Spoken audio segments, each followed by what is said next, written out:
እኔ ምንም አርጓ አላልኩም እንደው አንዳንድ መረጃ አቀብያለሁ ቅድም ስለ ሪል ስቴት እያነሳ ነበርና አሁን በፊት አንተ ከነበርክበት ጊዜ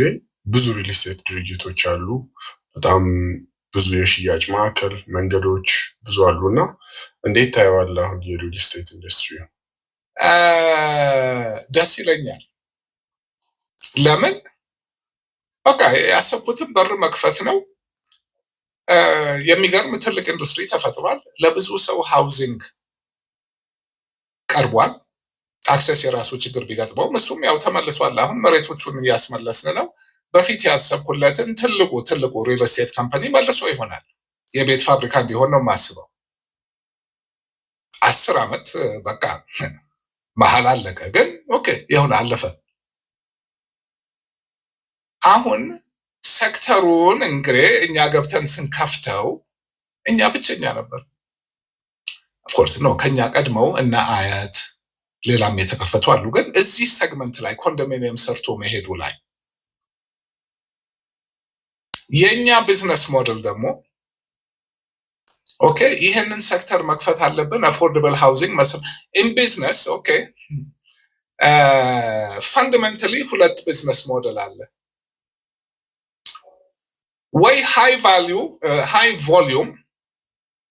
በገፍ ጅምላ እየሸጥክ እያንዳንዷ ላይ ሎ ማርጂን አመቱ ወሩ መጨረሻ ላይ ውጤት አለው ቮሊዩም ከሌለህ ደግሞ ሎ ቮሊዩም ሃይ ማርጂን መሆን አለበት ማለት ኪዮስክ ማለት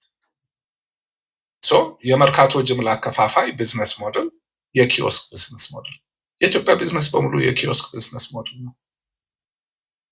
ሶ ሁሌ በሎ ቮሊዩም ነው የሚሄዱት ሁሌ ሃይ ማርጂን መኖር አለበት ሶ አይሰድ ነው አሜሪካን ሀገርም አዘን ኢንቨስትመንት ባንከር እሱም ብዙ አልሄድንበትም ግን ሜቢ ትንሽ ስፔሻልቲ አለ ሶ የመጨረሻው 6 አመት ካሊፎርኒያ ነበርኩኝ ሎስ አንጀለስ 3 ሴክተሮች ነበር ከበር የማደርገው ቴክኖሎጂ ሲሊኮን ቫሊ that was my area አሁን የሚታወቁ ትላልቅ ኩባንያዎች ያኔ ትንሽ ሆነው I know the CEOs እና ማከራቸው ነበር with to raise money ባንኪንግ ትላልቅ ባንኮች የአንድ ባንክ ቦርድ ላይ ነበርኩኝ አሜሪካን ሀገር አውርቼውም አላውቅም ደንበኛችን የነበረ ባንክ ሶስተኛው ሪል ስቴት ትላልቅ ካምፓኒዎች ነበሩን በአመት 10,000 ቤት ከተማ የሚገነቡ ምን የሚሉ ሶ ሴክተሩን አውቀዋለሁ